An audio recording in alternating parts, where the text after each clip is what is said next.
Actually நான் இது வரையும் பாலிடிக்ஸை பற்றி ஒரு வாரத்தை பேசி கூட வீடியோ போட்டதில்ல. ஃபுல்லாக என்னோட பேஜில் பார்த்தீங்கன்னா கிரிக்கெட் வீடியோஸாக இருக்கும். நான் பயங்கரமான cricket fan.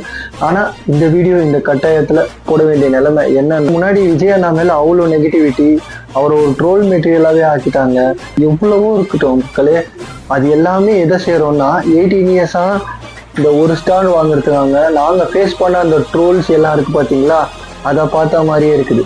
The two quotes Vijay அண்ணா, விராட் கோலி, இவங்க ரெண்டு பேர்கிட்டயும் ஒரு ஒத்துமை இருக்குது. அது என்னன்னா, இவங்க ரெண்டு பேருக்காகவும் உயிர் கொடுக்குற ஃபேன்ஸ்ன்னு சொல்லக்கூடாது, உயிர் கொடுக்குற பக்தர்கள் இருக்காங்க.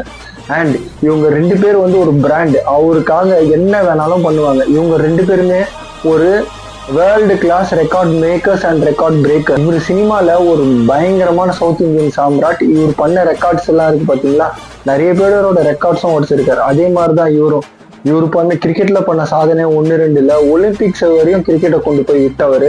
ஸோ இந்த ரெண்டு பேரும் பார்த்தீங்கன்னா வேர்ல்டு கிளாஸ் கோட்டுன்னு தான் சொல்லணும். அவர் ஆனரபிள் சீஃப் மினிஸ்டர் தளபதி விஜய் அண்ணா, எல்லாரோட பேஜஸ் எல்லாம் பார்த்தேன்.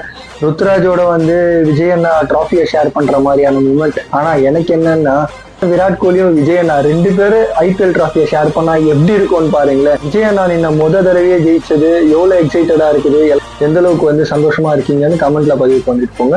தேங்க்யூ.